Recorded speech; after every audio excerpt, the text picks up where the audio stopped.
Let's roll. Level 3 has begun. This is SportsRage. I am Morency. Our boy Mo Khan is going to step up and in. We'll get into some NFL football with Mo. The New York Knicks are 16-0 on the road when leading entering the fourth quarter. Wow, pretty impressive. So I think the statisticians have just doomed the New York Knicks, haven't they? It's like saying a field goal kicker's made a kick 16 times in a row. So the Knicks are 16-0 when on the road when leading entering the fourth quarter. They lead right now 99-88 as the fourth quarter has just begun in San Francisco. Updated number right now, the Golden State Warriors are plus 7.5. The in-game total is 237.5. And I think that the Warriors come back here. Like maybe they don't come back and win, but I think at plus 7.5 there, it's worth a play. Right? I mean, are the Knicks really just going to roll them? I would expect the Warriors to go on a run here. And already, as I try to click it, it freaking moved to 5.5 as the Warriors just scored a basket. So 99-81 here. I've got the Warriors at a money line parlay, and, of course, the other two legs are winning. So I need Golden State to come back and win. Now I just took them plus the points as well. This has been a much higher scoring game than people anticipated. In-game total right now is 241.5. And you know what? It sounds crazy high, but it's going to get there. It probably will get there. Look, Golden State are suddenly hitting shots. They just hit a couple of boom. Now they just hit another 3. They've cut the lead to 5 right now. 6, excuse me. They're on a little bit of a run here. They've outscored them 5-0 to start the fourth quarter. Wiggins just hit a 3. So the Warriors going on a little run. We did click getting in on the points here. Chris Paul just hits a shot. So this should be a fun fourth quarter of play, although it'll be funner if the Warriors can come back and win. No offense to the Knicks, but I got the Warriors on a moneyline parlay. Shout out to everyone joining us on Sirius XM Channel 159. This is Sports Rage on the SportsGrid radio and television networks. I am Gabriel Morency. We're breaking it down. We'll get back to the March Madness. Mo Khan will step up and in. We'll go over the brackets, and I'll go over some of the numbers of this tournament for everybody. But we'll get into the National Football League as well. But another, the whirlwind continues. There's so much stuff, it's almost hard to keep up. But Justin Fields, of course, has been acquired by the Pittsburgh Steelers, Kenny Pickett. So word was, remember last year, there were reports that Kenny Pickett refused to dress. He was going to be the third-string emergency quarterback. And there were reports that he told them, no, I'm not going to do that. And he denied it. The Steelers denied it after the fact. Then there were other stories about Kenny Pickett and his lack of, basically that he was a bad teammate, right? That he was a bad teammate, that he felt entitled, so to speak. Now so now it sort of comes out, and from pretty reliable sources, it's not being denied, that essentially they told Kenny Pickett that they're going to bring Russell Wilson in and they will compete. They will compete for the starting quarterback position. And supposedly Pickett was going to be fine with that, but then Pickett's agent called him after and said that he wants to be traded. That he felt betrayed by the Pittsburgh Steelers. And I'm thinking, if you're Kenny Pickett, listen, the jury's still out on Pickett, but I think the glass is more half empty than full. He turns the ball over a lot. It was a questionable pick to begin with. If you didn't play at Pitt and didn't practice in the building and the facility and stuff, they probably wouldn't, you know what I mean?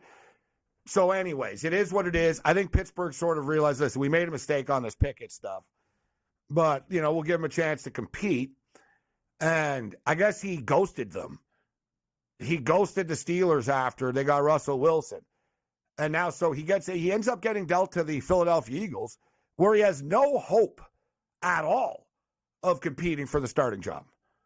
Like, if you're Kenny Pickett, your immaturity, or I don't know, what's the word I'm looking, your entitlement. That's the word I'm looking at. Your self-entitlement, if you're Kenny Pickett, sort of like Mac Jones last year, right? Like Mac Jones, gets drafted in the first round. He sucked. He wasn't good. He gets taken out, and he acts like he's Tom Brady getting, sabotaged, right? He's pouting on the sidelines like he wasn't, you know what I mean?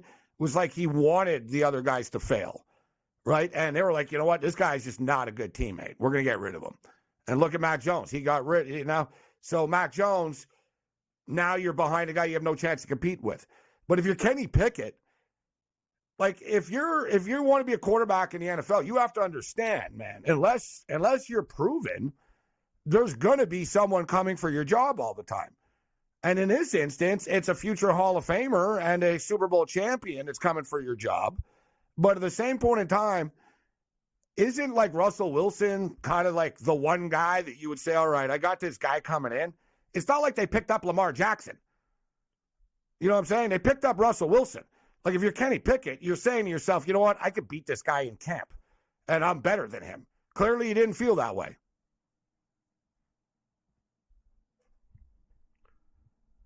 Shout out to everybody joining us on all of our AM radio affiliates. This is Sports Rage.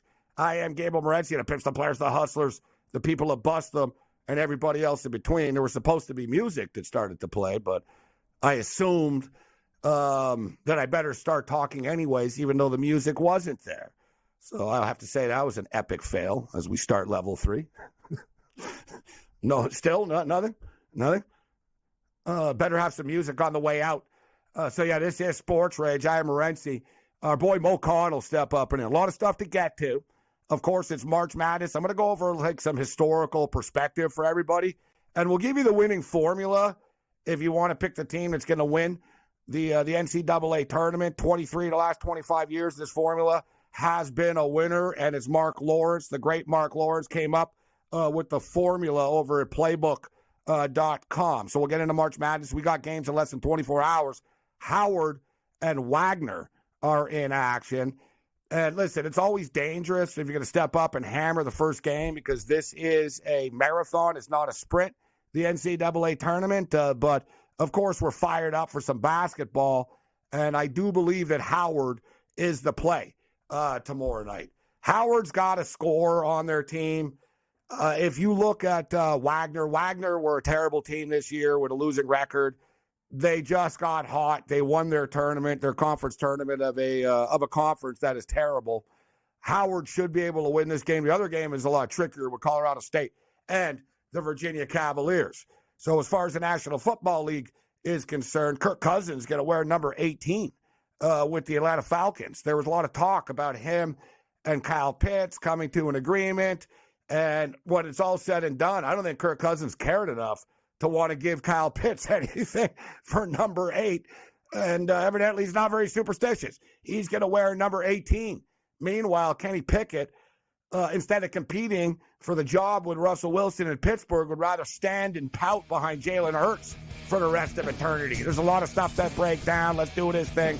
Knicks and Warriors in action. Close game. This is Sports Rage.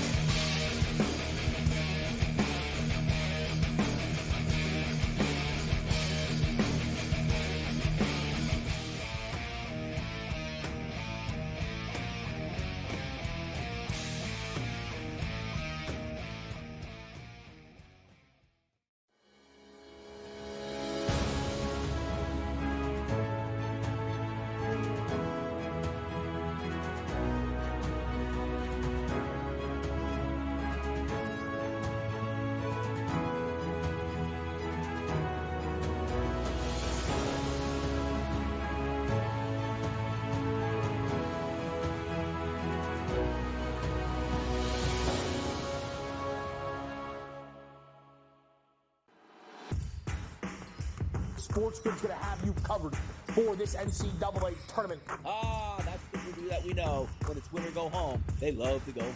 Tennessee's now in my phony club. They should all get together and drink green tea.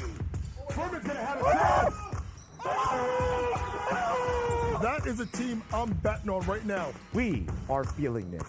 You are feeling this at home. The excitement and the atmosphere only on SportsGrid.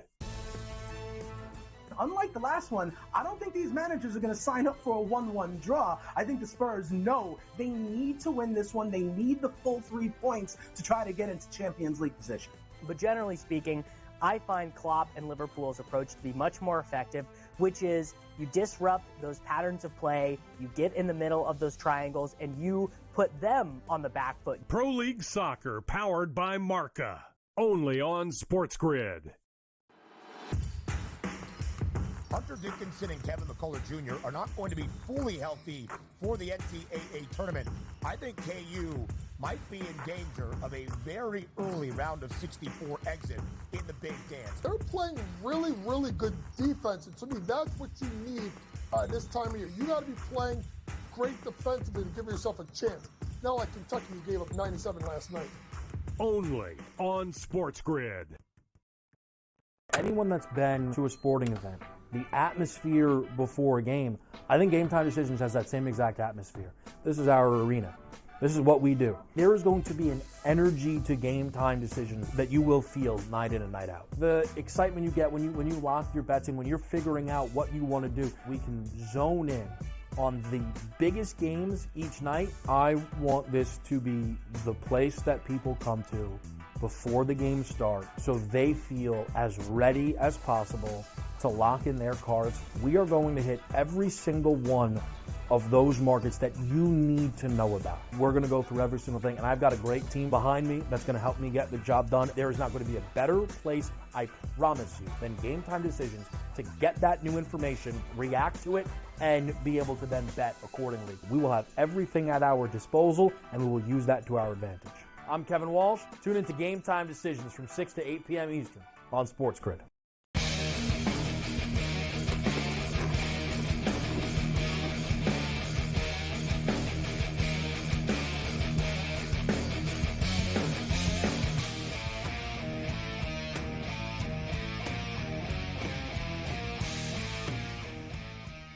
This is SportsRage. I am Morency. Countdown to the tournament is officially on. Less than 24 hours. The madness begins. It's sort of like the appetizer. You go to a restaurant, you sit down, they bring you the water, I guess the bread, and then maybe the soup. So basically, Wagner and Howard is the water. Virginia and Colorado State is the bread. And then after, what is it? Colorado and Boise State. Yeah, that's sort of the soup. And then what's the other one? What's the other train wreck game on Wednesday? But you know what I'm saying here. As the first four begins, Grambling State and Montana State. I think Montana State will win that game as 4-point favorites. Before we bring Mo Khan in, let me just throw some history at you, all right?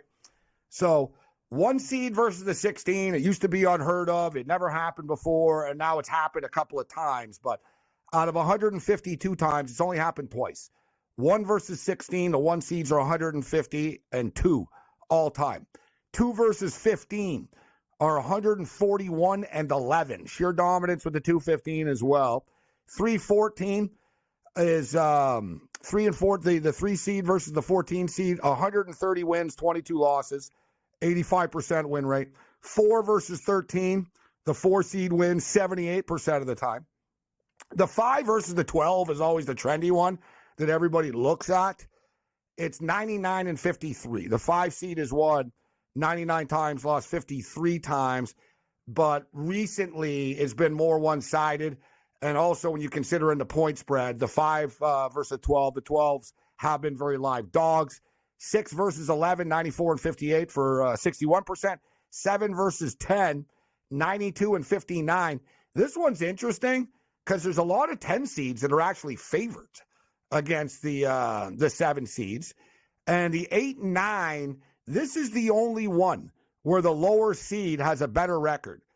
9 seeds are 78 and 74 against 8 seeds in the NCAA tournament. But I just want to throw this out here. People always talk about looking for the Cinderella and stuff.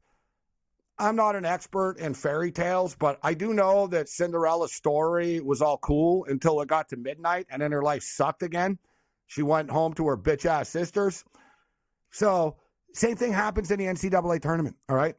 No one lower than an 8 seed has ever won the NCAA tournament, and that happened in 1985, okay? So, the fact of the matter is 1 seeds win. 1 seeds, as far as champions are concerned, overall, the 1 seeds have been very dominant, all right? One seeds have won 63% of the national championships. We're going back. This is 38 years since they expanded to the field of 64. I know now it's 68, but when they went to 64 38 years ago, 24 times. All right, the 1 seed is won. 5 times the 2 seed is won. 3 times the 4 seed is won. 2 times the 4 seed has won. A 5 seed has never won a championship before. 1 time a 6 seed won, 1 time a 7 seed won, and 1 time Villanova was an 8 seed. UConn was the 7 seed, and UConn was the 4 seed. Like, UConn are always the only outlier, and now UConn are the best team in the country. Let's bring in Mo Khan right now on the eve of the tournament. What's going on, Mo? How you doing? I'm well, Gabe. Yourself, pal? We're fired up. Great week of sports coming up. I'm a big fan of this time of the year, and this really should. Listen, I think UConn are the best team in the country by far, and I do think that UConn are going to repeat and become the first team since the Florida Gators of 2005-06 to do it. But with that being stated, I'm expecting a lot of craziness on the way there in this tournament, Mo. Yeah, but, UConn's side of the bracket's a lot trickier than normal, right? Because you got San Diego State, Florida Atlantic. I think you have 3 conference winners on that side of the bracket early for UConn. So if they get through that... What happened the last time UConn and San Diego State played? Well, of course, but of course, we saw that 10 months ago. I'll just say this. Just say this. I know it's a common thing. People, the UConn didn't get any favors. No one got any favors. Of course, Purdue's side is a hell of a lot harder. Like, I don't think that UConn with all due respect to San Diego State, and they're not. They didn't. UConn, I think, are better this year than they were last year. All right, so I don't think UConn are losing sleep over anybody. I think they are confidently feeling we're the best team in the country. But like you said, it's a tough bracket. I've got them, and I think Iowa State are going to be the team that'll end up playing UConn to end up going to the Final Four. Well, Iowa State could have easily been a 1, right? I mean, they kind of got jobbed at the end of the day with what they did for a body of work compared to, say, North Carolina, who could have been a high-end 2. But then you look at, we were talking on Twitter, you and I, Gabe, on Sunday, during Selection Sunday, I think Houston got a tough draw as well, because you get past the first round, you might get Wisconsin or A&M, or I beg your pardon, Nebraska or A&M in the next round. You get past that, you might get Duke at some point. So really, for Houston, as talented as they are, this is their chance now to kind of prove a point. Hey, listen, we're a legitimate blue blood in the NCAA, because year after year under Coach Sampson, they put up some good numbers from a win-loss record. But when push comes to shove, they always lose at the crucial moments when you expect them to win and lose. I can't disagree with that, but if I'm looking, listen, I think Texas A&M is going to beat Nebraska. But either way, I think Houston will beat Texas A&M or Nebraska after. But I really don't see, like, when I'm looking at this, Mo, I don't see kind of an easy path for anybody. Like, I look at Purdue's situation. That's not fun for Purdue. Purdue, listen, man, you have this great year. You're going to either play Utah State or TCU after. Utah State won the Mountain West regular season championship this year, right? They're a very good conference, and they, forget about the conference tournament, but they were the best team in a very good conference this year. And TCU were good, right? They have good players. Jamie Dixon has tournament experience. He's a great coach. They play in the best conference in the country. So to me, I think Purdue are vulnerable, Mo. I think, listen, I don't think Purdue are making it to the Final Four. But I think Purdue are vulnerable in their second game against TCU, in my opinion. What's your take? Well, here's the biggest problem for Purdue, right? After Zach Edey, who's stepping up to the plate? You look at the Big Ten tournament, Edey put up numbers, but after that, no one else did. And that's been the biggest downfall for Purdue the last couple of runs at the tournament, that they can get their value from Edey, but they don't get anything else beyond him. And I think for Purdue, this is it, right? This is the last window for Edey and these guys to kind of make a dent and become perhaps a Big Ten power for the season. But if they get past TCU, and you're right, Jamie Dixon has that wealth of experience coaching that Pitt and points in between that. If they get TCU, and TCU was tough in the Big 12. I watched a couple of these games against KU and Houston. They played them tough this year. So I think TCU has a chance to pull off the first potential upset of a 1 seed early on in the opening weekend of games that we'll have this week. It would be a cold world if Purdue loses like that, but they lost in the first round last year, so I guess you could argue they went twice as far there by making it to the second round. But even if Purdue, I actually think Purdue, number one, I don't think UConn fear them. And I actually see a lot of similarities between kind of Michigan and Hurley and stuff. Even though Harbaugh never won before, but it was sort of like Michigan just sort of had this confidence about them this year, their football team. Like people thought that they were scared to play Alabama, remember? Oh, right. You know, their reaction, they play Alabama and stuff. And it's like the Michigan players said after. They said, we weren't scared of Alabama. We were surprised that Florida State didn't get in, right? And when they did that video, right? Like you saw during Selection Sunday a lot of weird reactions of teams when they found out who they were playing. And I think it's the delay and they're surprised or whatnot. But I saw Hurley saying the same thing. I don't think they care who they play, right? Like, I don't think, like, UConn look at it like, oh, no, we have to play Alabama. I think they look at it and go, dear God, look how bad Alabama are defensively. Let's hang 100 on them. Like, you know what I mean? Like, I think they just think, like, we're better than everybody. And, like, Hurley doesn't hide it. What did he say so in his interview Sunday? He said, I think we're the best team in the country. I look forward to proving it. He's sort of like Jim Harbaugh of basketball, right? His quirkiness and how he operates. But the Big East got jobs. The personality, they're very similar. Yeah, they really are. Absolutely. And the Big East got a job, right? Like, you think about it right now, the Big East could have had 4, if not 5 teams in the tournament. So they're carrying the Big East flag here to kind of prove a point. Hey, listen, we're no pushovers going to this tournament this week. Well, hit this on the other side. I don't understand how the Big East gets 3 teams in, but their 3 teams are all top 3 teams.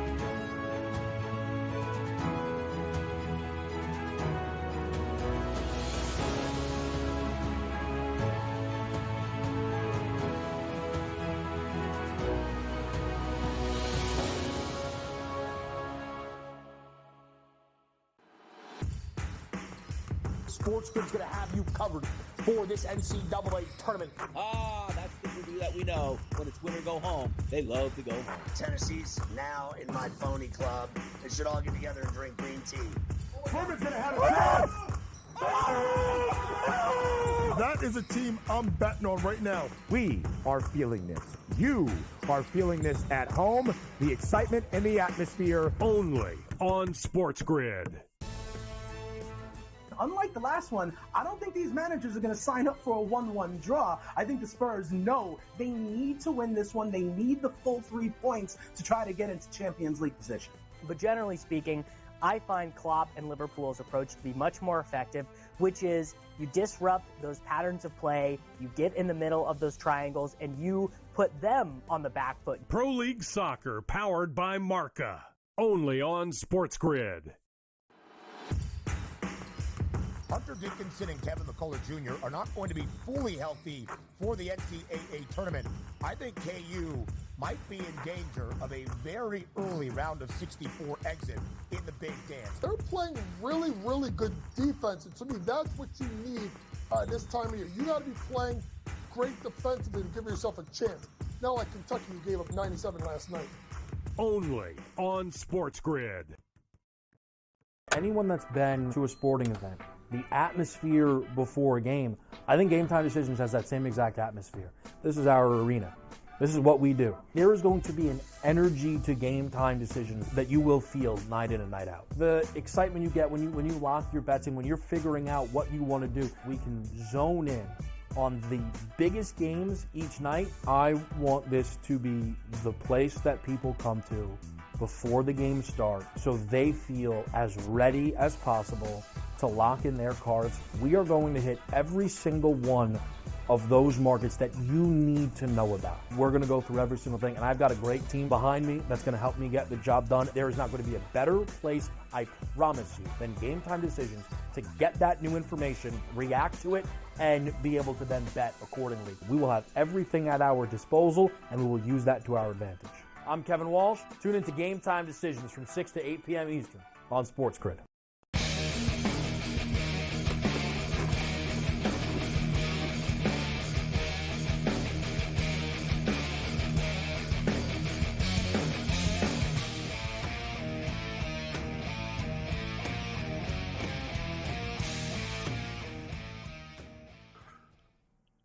Well, the New York Knicks are a beat-up team, but they got a 4-game road win streak going, longest of the season, and they're about to win here, 113-104 right now, with a minute and a half left over the Golden State Warriors. The Lakers are lighting up the Hawks, who lit up the clip show last night. They're really lighting them up. It's 126-94 with 6 minutes left. And Sacramento are doing Sacramento things. They're up by 2 on Memphis. Every damn Sacramento game, right?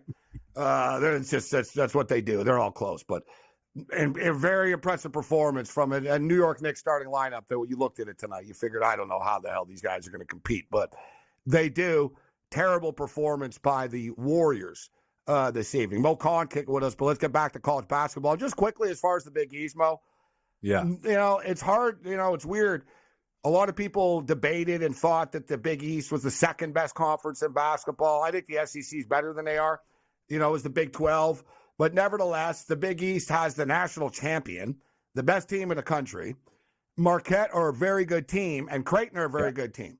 So, therefore, these other teams in the conference are playing against very good teams.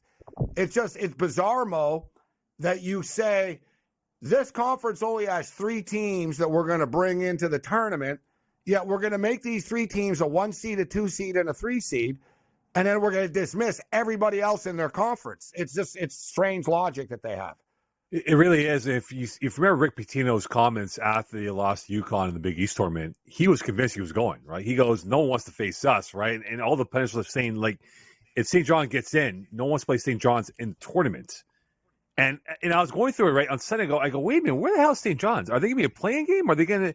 We get down to the 2 versus 15. I'm like, oh my goodness, it's not going to get in. And I was quite shocked by that. Seton Hall, they deserve to be in a play-in game over Virginia. Let's be real, over Virginia. 100%, Gabe. And again, we're speaking off air. It's all about the name recognition, who your brand is, the popularity of who is coaching, who's playing your roster. That gets you in sometimes. And in the case that we have right now for this tournament, it's more name brand. We're talking about UNC perhaps playing Michigan State in round number 2. That would have happened if Tom Izzo was not coaching that team. If it's Michigan Tech University, they're not playing in that tournament going towards maybe playing UNC in round 2. So I think at the end of the day, we all know what it's all about. It's all about eyeballs for days 1, 2, and 3, and 4. And if you get that big TV number, it's going to be all worth it for the selection community to say, hey, we made the gamble, and it paid off at the end of the day because we have huge TV numbers going towards the first rounds of the tournament here. And another conference that nobody could argue that was a very good conference this year was the Mountain West. And the Mountain West sort of, listen, they got rewarded. They got all these teams in, but your regular season conference champions got an 8 seed. Which 2 of your teams are playing in the play-in. Like from, you know what I'm saying? Yeah. Boise State were shocked like that they were in the play-in. Not shocked that they made the tournament. They were like, what? Like they were actually like really surprised. Like they couldn't believe it. Like they were like, we have to go to Dayton? Right? And they didn't really, you know what I mean? Like, so like I said, the Mountain West, you send 2 teams from the Mountain West to the, I guess essentially, and I say this all the time. I know everybody loves the Ken Palm stuff. Ken Palm, the ratings, Ken Palm. The committee doesn't care, people. You know what I'm saying? And the other one was the net rating. The committee doesn't care. No, and Mo is right. Mo is right. If you look, when you have the committee, it's really just a bunch of athletic directors. That's who the committee is. So you have an athletic director of this school, an athletic director, different guys, maybe a former commissioner of a couple of conferences, etc., in there. And you're right, Mo. Name brand matters, right? Virginia, they're Virginia. They won a championship a couple of years ago. It's Bennett. It's Virginia. They have a name. They won the championship. They're from the ACC. They're getting it. Tom Izzo's not going to be around forever. Made for TV. I said it right away. It's made for TV. You put him on Saturday against North Carolina, a little blue blood special. You know what I'm saying? Of course. And now the thing is, Gabe, right? You miss out on St. John's and all these teams now with the NIT saying, bleep that, we're not going to play in that. Memphis, St. John's. Yeah, the NIT's like bowl games now. Teams are saying no now. And it becomes a complete mess, right? And now that the point comes to Jim Boeheim said last week, hey, we should expand the tournament to 96 teams because, hey, we don't want to snub team A, B, or C that deserve to be in it. And then Coach K is like, no, we keep it at 68 and that's it, and get those teams in. I think, look, at the end of the day, the Mountain West, I watched that tournament closely, right? That was a fun tournament. Shot making was exquisite in that tournament. And I think in the situation that it was for how it was for the body of work for that event, that enabled them to get in a few more teams as they have right now going towards Tuesday and Wednesday, and, of course, for Thursday and Friday. So I think at the end of the day, it's who's hot. If you're name brand, if people recognize who you are, that's what's going to sell tickets. That's going to bring in alums and fan bases to come out to Spokane or Memphis, or wherever they're going to play in Brooklyn, for that matter, for the first 2 rounds of the tournament. Well, we are going to have a lot of marquee matchups in this tournament, the way that it plays out, especially in the South. Right, the South, you have some just like big-time programs. You know, Kentucky and Marquette are on a collision course to play against each other. The Midwest, Purdue, TCU, potentially Utah State or TCU, but Gonzaga, Tennessee. People are talking. You talked about UConn's stuff, but we'll go over some of these games, but I'll just ask you. So, what's your prediction? First things first. Who are your upsets? Who's like a couple of your shockers or lower seeds that you have winning this week? Grand Canyon, man. You're riding the Lopes. That's my team, the Lopes. You know, I saw that game on Saturday night. It was the 11:30 tip-off, right, East Coast time. And there's all hell broke loose after the game. The kid on it was like Ottawa and Toronto this year earlier. Remember the guy in Ottawa teed it up in an empty net? I don't know what the big deal is. The kid laid down a vicious dunk, like, at the end of the game to ice it. Like, the game was done. He could have not done it, but he came in. Well, boom. He came in. And so what? They're going to the tournament. Like, I don't know what, you know what I mean? It's emotion. Yeah. After one of the kids on Arlington shoved him after, like, when he came in, he waited for him. And then after, they threw a basketball. Right? So it was funny. It was entertaining. So, but you think, Mo, because this is such a contrast in styles. Yeah, such a contrast in styles here. Grand Canyon want to play up-tempo and quick against St. Mary's. They're going to slow it down, but that's your upset. You're saying that Grand Canyon's going to knock off St. Mary's? I really think so. I think St. Mary's, seen them play in the WCC during the regular season. I mean, look, they had their way for most of it, right? But when they get into those matchups, right, those athletes matchups, they've been tricked sometimes here. I think Grand Canyon has a chance to pull off the upset here. I think this will be a lot of points in the sense that we might see a strong first half, but in the second half, I think St. Mary's will kind of lock it down here. But I think Grand Canyon has that edge, that bravado that you want from a tournament that has nothing to lose. They're playing with house money, and they're going to bring the fan base out to wherever they're going to play for the first round, of course, that they'll have on an opening day here. So I think Grand Canyon's the team I'm watching out for that could perhaps pull off the upset in the opening rounds of play. Yeah, where is this game? Is this Spokane? I think they're playing Spokane, St. Mary's, no? I think you're right, actually. Yeah, I think they're Spokane. So it's almost, it's a West Coast game. No matter how you look. Alabama's in Spokane, too. That's right. Charleston and Alabama are playing Spokane. That's right, yeah. If somebody in Master Control, Foster or George here, let me know, confirm where this Grand Canyon St. Mary's game is. It's so overwhelming, all this stuff. I'm soaking it in just as far as all this. But, there's no home court here, but there is geographical advantages. One thing you could blindly bet, teams that travel the least, are like they blindly win. But the thing is, that's because they're higher seeds. There's something to it, Mo. Like they reward the higher seeds by less travel. Generally, that's the way it works. Right. If Houston gets by the first weekend, they're essentially home in Dallas for the Sweet 16 and Elite 8. Right, UConn's home in Boston, essentially in the Northeast, if they get to the Sweet 16. The only disadvantage is North Carolina because they've been the West Coast, and if they do hit a collision course with Arizona as a 1 versus 2 matchup, it's essentially a home game for Arizona being a West Region final for them. All right, Mo Khan kicking it with us. It is in Spokane. So that's your upset. Any other upsets along the way? In the first round, second round, first round? I think first round is where we'll see the bunch. There will be a loss from the 5-12, but I think it's a 6 versus 11 that's more intriguing for me that can catch anyone's eye. If you look at for perhaps a win, check out the 11 seeds in that bracket that you might have. I think one of those 11s are going to come up with a win over 6 on day 1, or if not day 2, on Thursday, if not Friday, of this competition. I'm calling Samford to beat Kansas. A banged up Kansas team, yeah. Yeah, a banged up, beat up Kansas team. And I know this game is in Salt Lake City, talking about the altitude. So this game is going to be a late game on Thursday night. We're going to be on for it, which will be cool.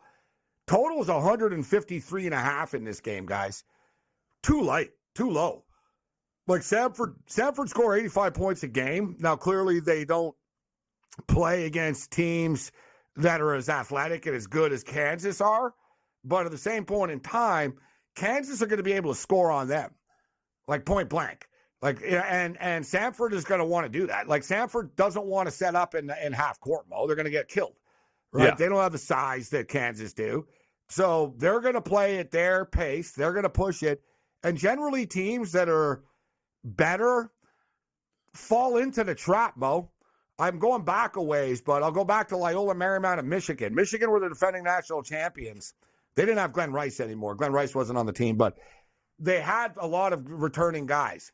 They were the national champions, and they played Loyola Marymount, who played like the fastest pace ever in the history of college basketball. And Michigan said, yeah, whatever, you don't think we can play street ball and outscore them? No, you couldn't. You got lit up because it's not your style.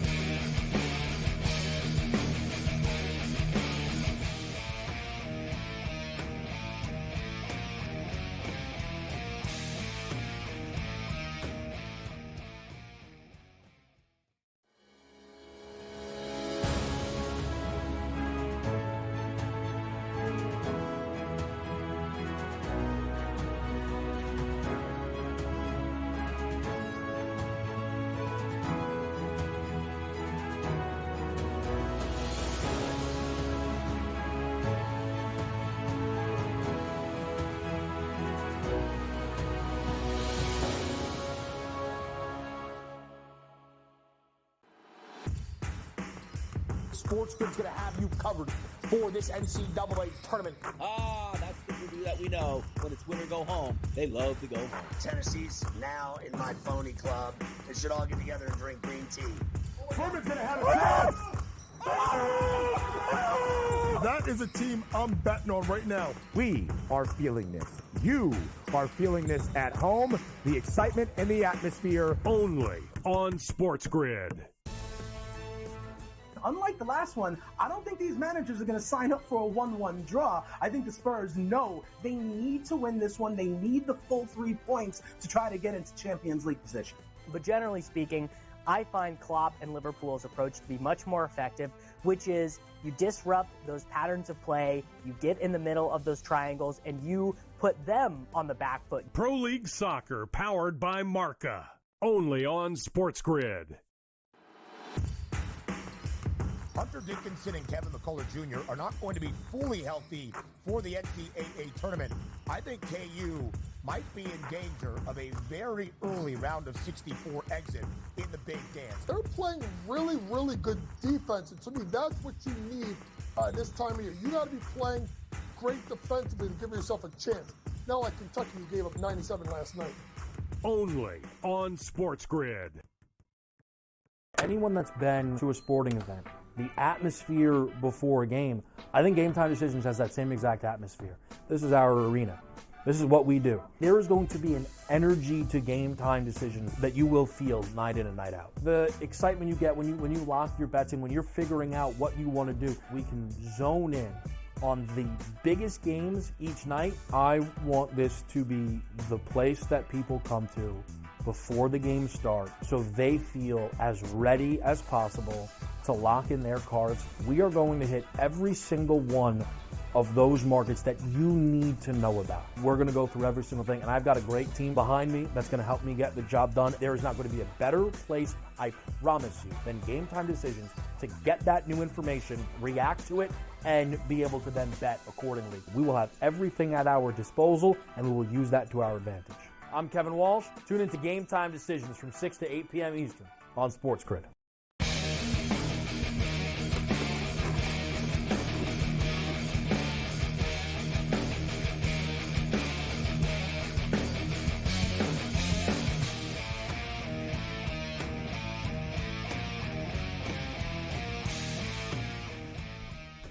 All right, there's just so much we could hit here. I'm going to go over the Elite 8 elements that you need to win the NCAA tournament in a couple of minutes. But Mo Khan kicking with his TSN statistician, college basketball play-by-play man. Mo was a wide receiver as well in college. He does it all. So, Mo, I went over the game earlier, Wagner and Howard. Wagner had a losing record, bro. Right? They had a losing record going into their conference tournament, the Northeastern. They win it. It's a terrible conference, but we'll give them credit. The Seahawks pulled it off. So they get to the dance here. And it's not like Howard are awesome, but Howard, at least, Howard have a winning record. And Howard have this kid, Bryce Harris, scores like 17 points a game. And in the NCAA tournament, I'm a fan, Mo. If I know this team, you know what I mean? I know, this guy's going to score for this team. Because scoring is hard in this tournament. Kids get nervous in the NCAA tournament, even in the play-in. Like these teams, the country's going to be watching. This is the biggest game these kids are going to play in their life, right? So nerves set in for these teams. I think Howard beat Wagner tomorrow. They're 3-point favorites. They're minus 165 on the money line. And then Colorado State and Virginia. And we could argue whether Virginia belong and deserve to be in the tournament. With that being stated, I still think they're going to beat Colorado State tomorrow. Who do you like tomorrow? Yeah, I think the Wahoos are going to win tomorrow with Virginia. I think that their style of play will play very well in Dayton.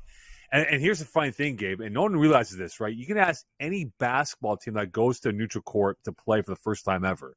And remember, it's a short turnaround going from Sunday when you find out to Tuesday or Wednesday. It's all about the rims. People don't realize especially this, right? for Colorado State, bro. You're right. Especially for Colorado State. It's a tough travel spot for them with the quick turn. It really is. And it's all about the rims and how the rims are able to bounce with the shots that they take. Because remember, players are a creature of habits. They are comfortable with rims that they play at home or on the road. These are Dayton rims. It's the same as Dayton's arena. So it's nothing, question, nothing crazy. It's just the comfort level of being in that, you're right, in that environment, right? Because all eyes are going to be watching Tuesday and Wednesday night, right? These are kids who've never played in front of millions upon millions of fans who are going to watch this worldwide. And I think in the early going, especially for that Howard game against Wagner, that 128.5 line, I think we're going to hit that mark. I think it's going to be a low-scoring game, to be honest. I think it's going to be mid-60s, whoever wins that ball game. But I think Virginia and Colorado State could end up being low 70s. But it's all dependent on how Virginia is able to lock down Colorado State early on. If they do the lockdown well and play the half-court offense efficiently speaking here, then we might be looking at two games that have a very mundane effort when it comes to the points for both teams. Yeah, well, the total is 120.5, Mo, for Colorado State and Virginia. Okay, there you go. Which is one of the lowest totals. Like there hasn't been a total lower than 120 in the NCAA tournament since 2019. So we're talking 5 years. It's not usual to have these low of numbers. Like you said, the question is, will Colorado State be able to hit the three ball? And like you said, you're Colorado State. I think Virginia can adjust better than Colorado State can. Virginia bounce around, played a lot of arenas. Colorado State, they play in Vegas, and then they play on the Mountain West all the time. Now you're going into a different time zone. You know what I'm saying? It's a real road trip if you're Colorado State.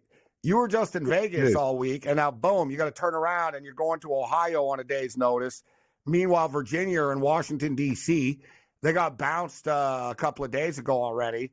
Bennett's going to be able to prepare more. Virginia will grind their way through this, but I think it could potentially get over 120.5 just because it's so light. I've looked at those two. I haven't really dug in too much on the Grambling State-Montana State game yet, but Montana State are pretty good, and their conference is a hell of a lot better here. I think Montana State will beat Grambling State, Mo. Yeah, I caught a bit of the Big Sky tournament last week on Tuesday, I think it was, with Montana State. They shoot the ball really well. They're efficient, spreading out the court as well. And I think when you look at the lines, Montana State, South Dakota State, and these teams are pretty good. They like you said, these teams could all shoot, bro. They're very good three-point shooting teams in this conference. Absolutely. And I think when you look at the lines for the Montana State game, I think you might hit the mark on all the lines out there for that Montana State game. I think the three-point ball will be key for them. If they hit a plethora of threes early on in that matchup, I think they have a great chance to advance to the next round on Thursday, if not Friday, whenever they play that tournament game. They're going to have a big advantage on the glass too, Montana State. Yeah, that's going to be Grambling's problem. Like Grambling's going to miss shots, or when Montana State miss shots, they're going to get the rebound and kick it back out for three and stuff. I like Montana State guys minus the 4. Colorado and Boise State, another interesting game. And I don't like picking on the Mountain West. here, but these two Mountain West teams are kind of in the play-in game for a reason. Boise State didn't think that they deserved to be in the play-in, but nevertheless, the Buffs are smoking hot, bro. I mean, yeah, they fell short. They didn't pull it off and win the Pac-12 championship, but they were smoking hot down the stretch. Colorado in the past have gotten hot, too, in the Pac-12 tournament and stuff. And we know, Mo, every year, I think it's 11 of the last 12 to be technical about it, one of the teams in this play-in, since we've been doing this, will go on a run after. They get that momentum going, and boom, hey, we win. You know what I mean? It's like, hey, they get catapulted out of Dayton. I don't know who it is. Is it Virginia? Is it Colorado State? Is it Colorado or is it Boise State? I think it's Colorado, Mo. I think Colorado have a chance to win this game and then do a little bit of damage in the tournament. Who do you like, Colorado or Boise? You know, Colorado, when you watch Pac-12 basketball, they had some sneaky good games. They were tough. They played Arizona tough. They played UCLA tough. They played these teams really tough. But my question, though, in this basketball game that we'll have on Wednesday, I think it is, with these two teams going at it, is going to be the rebounding. Who can win those 50-50 rebounds? Because I think both teams are able to create points off of those missed shots here. And whoever gets that rebounding edge in their favor, that's 10 more possessions that you perhaps get that could result in 20 more points for your team. Whoever wins that rebounding battle, that's going to be key in who can advance to the next round. But I think the Buffs have a chance to make some noise, maybe get out of the first two rounds here and get to the Sweet 16 by next weekend here. So that might be the dark horse of momentum that we might have going towards Wednesday's games. Long Beach were another surprise team that got hot at the right time. Obviously, everybody knows the story now. Their head coach was told it was amicable. He's been there, 13 years, that, all right, this is going to be it. We're going to coach the conference tournament, and, that's that. They didn't expect to actually win the conference tournament, so now here we go. Now they get Arizona, which isn't a good matchup for them because Long Beach are going to want to run, and whatever, Arizona's going to be too much for them. Arizona are 20.5-point favorites, though. It's a lot of points. Total in this one is 161.5, Mo. People are expecting a track meet there, and I don't disagree with it. I'll be betting the over here in this game. But hell of a story for Long Beach. The other story, too, LeBron. People wondering why LeBron is on the Duquesne bandwagon. But the coach of LeBron, one of LeBron's coaches, high school coaches when he was a kid, is the coach of Duquesne. And he's retiring, actually, this guy, after this year. He's been a coach. He's a lifer. He's been around forever. They've never made the NCAA tournament before. And they make it on the way out. And LeBron James was super excited about that, jumping on the Duquesne bandwagon. They get BYU, Mo. BYU are 9.5-point favorites. And, in fact, that's the second game off the board, guys. So this is the schedule. Thursday, 12:15 Eastern, 9:15 Pacific, Thursday morning, Michigan State and Mississippi State. Michigan State are 1-point favorites. The total is 130.5. At 12:40 Eastern time, Duquesne get 9.5 against BYU. Total 142. Akron out of the MAC at 1:30 Eastern against Creighton. Creighton lay 12.5. Total 141.5. Then the Beach take on Arizona at 2 o'clock Eastern, 11 o'clock Pacific. Arizona, the Wildcats are 20.5-point favorites. The total is 161.5. Morehead State are getting 12.5 against Illinois, 147.5. And this is an interesting one, Mo. What do you think about this one? Do the Ducks keep this thing going against South Carolina? No. For another coach, where Dana Altman was sort of like, people thought, yeah, you know what, Dana might not be back next year. No, you think the Gamecocks beat him? I saw Oregon a little less than a year ago when they were in Montreal playing, and they didn't impress me then. And even this year in Pac-12 play, you think about how the Pac-12 played out, right? I mean, they kind of backdoor the way through essentially to get to this point of the season here. I think that's the team to watch out for. That might be a trapping for the Ducks in that first round. If they get by them, then maybe they have a chance here, but that's going to be a really tricky game in terms of how that plays out early on Thursday night or Thursday afternoon for that matter. It is a tricky one. I don't disagree. And it's kind of a disadvantage winning your conference tournament, too, because you played so many games. It's hard to get your kids up emotionally again, too. Jay Wright was talking about that, about NC State. Nevada and Dayton is at 4:30 Eastern. Oakland and Kentucky at 7:10. That'll be a track meet game. McNeese State McNeese State is one of these trendy teams, Mo. Gonzaga are only 6-point favorites over McNeese State. I'm not surprised by that because Gonzaga had difficulty, right, in the WCC and how they played this past season. This wasn't a dominant Zags team that we've seen in years past, right? They don't have that, that alpha play that we've seen from years past from what they built up here. So that point spread that we have right now, it's fairly accurate, I think. I think the Zags do advance through, and I think they have a chance to really make some noise if they get past the first round here for Gonzaga. I mean, look, they could very well get a banged up Kansas team or a Stanford team that they could definitely easily beat and get to the Sweet 16 after that. So I think the Zags are that dark horse that I'm watching out for on that side of the bracket for that matter. So, Mo, what is your Final Four? Man, I've been thinking about this. I got UNC going through in the West. I know there's a lot going against them. They get deeper and deeper into the tournament. I think UConn's definitely go through here. The South, Gabe, I told you on Twitter, this is the bracket of death right now. I'm still up in the air with what could happen, but I think Kentucky. Watch out for Kentucky. I think they have a chance to go into the Final Four because, again, they kind of stumbled into the SEC tournament, and they have peaked really well since the turn of the month from Feb to March here. So Kentucky's the team I'm watching out for who can make a big noise, I think, and get to the Final Four. My Final Four, and I might come up with a couple of brackets, but I did this. Your first impression, I think, is always the best one. And we did a live show last night with Pat Mayo. I was a guest on his show right after the brackets came out, and we filled out a live bracket. He went a little crazier than I did, but my Final Four, and I feel pretty good about it, although, anything can happen here. But I do agree with you. I've got similar stuff. I got North Carolina getting through. I got North Carolina playing against UConn in the Final Four. And I've got UConn beating North Carolina. I've got Houston making it to the Final Four, where they will play the Tennessee Volunteers and beat the Tennessee Volunteers. So I think Tennessee make it to the Final Four, but then lose to Houston. And then we have a UConn-Houston Cougar national championship game, and the UConn Huskies beat the Houston Cougars. I'll say this about Tennessee. They had a chance to be a one, chokers? Right? Yeah, and they feel free to it, say right? it, yeah. But we talk about storylines, right? They could be facing Rick Barnes could be facing Texas in round 2 if they both advance in the opening games that they have on Thursday.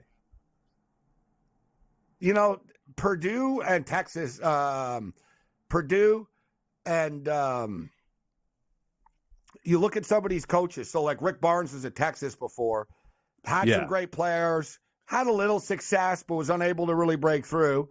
Now at Tennessee, kind of a similar situation, but Tennessee, sort of the SEC version of Purdue, right? In which they have everything. It's right there for them. But I get the feeling that this year is a little different for Tennessee. All right, hold on, Mo. We'll wrap up on the other side. We'll get Mo's national champion pick.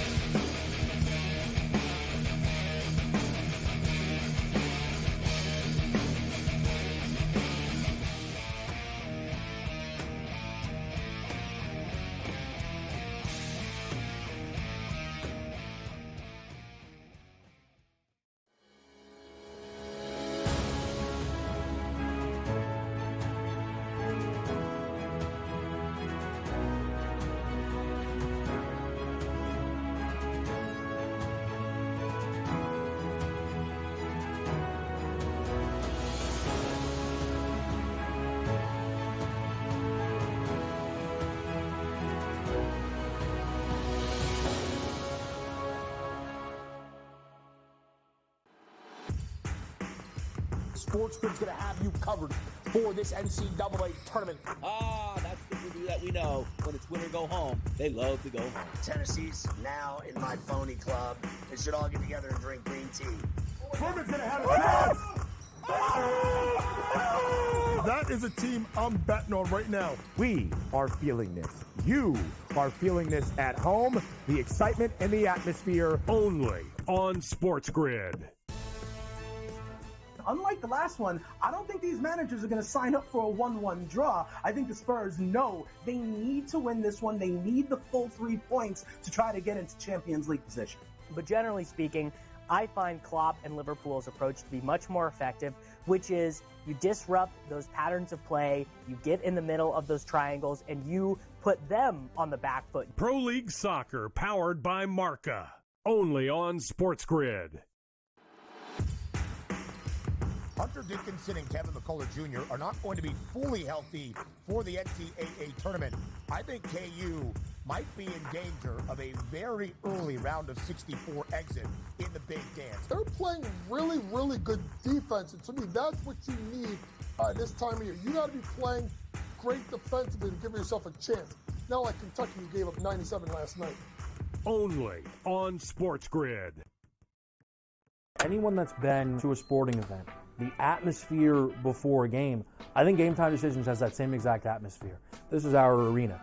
This is what we do. There is going to be an energy to Game Time Decisions that you will feel night in and night out. The excitement you get when you lock your bets in, when you're figuring out what you want to do, we can zone in on the biggest games each night. I want this to be the place that people come to before the games start so they feel as ready as possible to lock in their cards. We are going to hit every single one of those markets that you need to know about. We're going to go through every single thing, and I've got a great team behind me that's going to help me get the job done. There is not going to be a better place, I promise you, than Game Time Decisions to get that new information, react to it, and be able to then bet accordingly. We will have everything at our disposal, and we will use that to our advantage.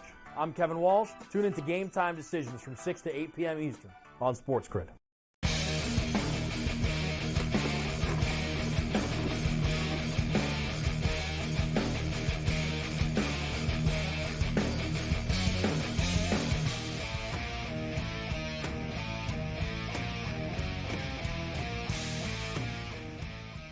Well, it's going to be a fun tournament thanks to Matt, not Jeff George, in Master Control. All right, quickly, Mo, who's your national champion? Who's winning the tournament? I got North Carolina winning it over Kentucky, man. Whoa. Look, they are built, man. They got a more veteran-laden team compared to other rosters right now. And I think with what they built up here, and that bad taste that was left in their mouth after losing to NC State on Saturday night, RJ Davis, Baycott, Trimble, these guys know what it takes to win. 2 years ago, they were that close to beating KU. Last year, no show for them. I think this year they go very far, and I have them winning over Kentucky. Bold pick. Listen, I've got North Carolina making it to the Final Four, but there's a lot of landmines along the way. Oh, yeah. Right? Like, we're talking about the Baylor, Arizona, like those teams. That Baylor-Arizona team game, they're potentially going head-to-head, could be pretty crazy. So just for the record, everybody, I'll be on tomorrow on the Pharrell Show.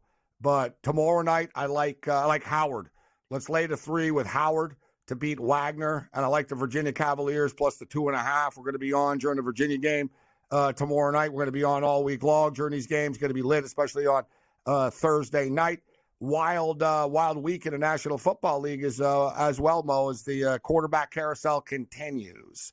Pittsburgh now loaded up with Russell Wilson and Justin Fields. It's wild, right? You think about Trubisky and these guys, Rudolph and Pickett were the 3, and now they got 2 new guys. It's a great safety valve for the Pittsburgh to have Fields in there because, remember, they're paying both quarterbacks a combined $6 million. So it's a win-win no matter how you look at it. And for Justin Fields, he goes to Pittsburgh, which is a much more stable organization compared to Chicago is at this point. Yeah, and now they have a year to figure out whether they like Justin Fields or not as well. They can see Fields up close and say, all right, you know what? This kid could be our quarterback after Russ. Right? Great stuff, Mo. Time just flew by as always. You're the man. Thanks, Mo. Always, brother. Have a good weekend, man. There's Mo Call with us. All right, great job by the crew here tonight. Follow me on Twitter X at SportsRage. I'll be posting more tournament thoughts, picks, props, and everything else in between. And baseball is back in the overnight hours tomorrow. Let's roll. Other than that, you're on your own. Later.